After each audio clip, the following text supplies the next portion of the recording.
नमस्ते। कक्षा 7वीं का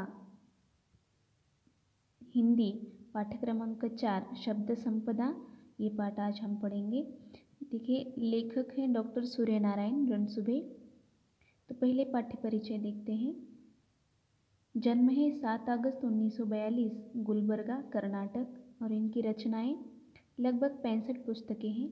अनुवाद का समाज शास्त्र तथा हिंदी कथा साहित्य और देश विभाजन उल्लेखनीय है। डॉक्टर रणसुभे जी मराठी भाषी हिंदी लेखक है। प्राध्यापक, अनुवादक, समीक्षक के रूप में भी जाने जाते हैं। तो शब्द संपदा इसके माध्यम से लेखक ने शब्दों की शक्ति को दिखाते हुए इनकी संपदा को बढ़ाने के लिए हमें जागरूक किया है। देखिए, शब्द संपदा मतलब कौन सी भी भाषा अगर हम बोलते हैं तो उसकी एक खुद की शब्द संपदा होती है। तो लेखक सूर्यनारायण रणसुभे जी भाषा के विकास और उनके महत्व के बारे में बता रहे हैं। भाषा के कारण ही मानव संस्कृति का विकास संभव हो सका है।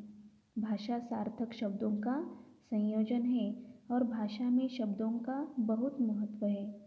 शब्द मनुष्य को ज्ञान से जोड़ते हैं, मनुष्य को एक दूसरे से जोड़ते हैं, मनुष्य को हंसाते हैं, प्रेरणा देते हैं। भाषा की समृद्धि के लिए वाचन बहुत ही आवश्यक होता है। तो शब्दकोश पढ़ने से भी शब्द संपदा बढ़ती है। जिस तरह से हम अंग्रेजी का हम अंग्रेजी सीखना चाहते हैं तो हमें पहले क्या करना पड़ता है, उसके जो शब्द हैं वो पढ़ते हैं। उसी तरह हर एक भाषा के लिए उसकी शब्द संपदा बढ़ानी चाहिए, तभी वो भाषा समृद्ध होती है। तो इस तरह से शब्द संपदा इस पाठ में से किसी भी भाषा को अपनी भाषा को अधिक समृद्ध बनाने के लिए यहाँ पर जागरूक किया गया है। तो देखिए, आदिम अवस्था से आधुनिक मनुष्य तक की विकास यात्रा का रहस्य किसमें है?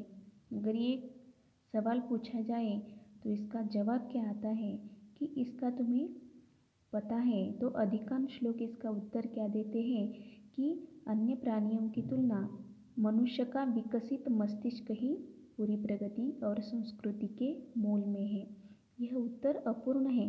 पूर्ण उत्तर क्या है? मनुष्य की प्रगति हुई वह इसलिए कि इस मस्तिष्क ने भाषा की खोज की। भाषा ही सभी प्रगति के जड़ में है। मतलब ये जो मस्तिष्क है उसने एक भाषा की खोज की और उसी के कारण हम आदिम अवस्था से आधुनिक मनुष्य तक की यात्रा तय कर सके। तो दुनिया की सभी ज्ञान शाखाओं का विकास हुआ भाषा के ही कारण। भाषा का अर्थ क्या है? सार्थक शब्दों का व्यवस्थित क्रमबद्ध संयोजन होता है और भाषा तैयार हो जाती है। देखिए, शब्दों का यह संसार बड़ा विचित्र है। अब यहाँ पर लेखक ने शब्द को और शब्द के स्वभाव को मनुष्य के स्वभाव से जोड़ा है। शब्दों की ताकत की ओर हमारा ध्यान कभी नहीं जाता। शब्द ही मनुष्य को ज्ञान से जोड़ते हैं, शब्द ही मनुष्य को मनुष्य से जोड़ते हैं और शब्द ही मनुष्य को मनुष्य से तोड़ते भी है। मतलब विज्ञान की दृष्टि से तो अक्षर ध्वनि के चिन्ह है, निर्जीव है, लेकिन मनुष्य ही उन्हें अर्थ देता है, जीवंत बनाता है।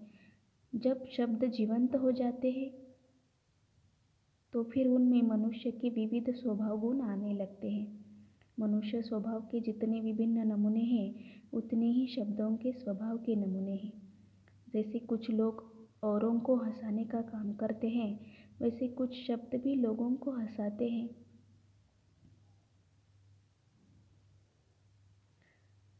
कुछ शब्दों के उच्चारण मात्र से सामने वाला व्यक्ति व्यतीत हो जाता है।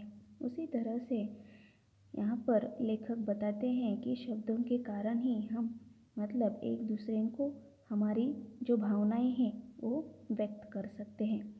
कई बार तो ऐसे शब्दों को सुनकर वह रोने भी लगता है। कुछ लोग बड़े प्रिय होते हैं, वैसे ही कुछ शब्द भी बहुत प्रिय होते हैं, उन्हें बार बार सुनने की, गुनगुनाने की इच्छा होती है। एक और कुछ शब्द धोखा देने वाले भी होते हैं, कुछ निरर्थक होते हैं, तो दूसरी ओर कुछ बहुत सज्जन, सात्विक, सभ्य और सुसंस्कृत होते हैं। कुछ शब्द निष्क्रिय बना देते हैं तो कुछ शब्द करो जो भाग्य में है वह मिल ही जाएगा। इस तरह से मतलब ये सब शब्दों का खेल है। जिस तरह से हमारी वाणी है उस तरह से हम बन जाते हैं। तो यहाँ पर शब्दों की ताकत और उससे जो मनुष्य के स्वभाव से उन्होंने यहाँ पर शब्द और मनुष्य स्वभाव का वर्णन किया है। तो इसका आगे का जो पाठ है हम अगली क्लास में पढ़ेंगे। धन्यवाद।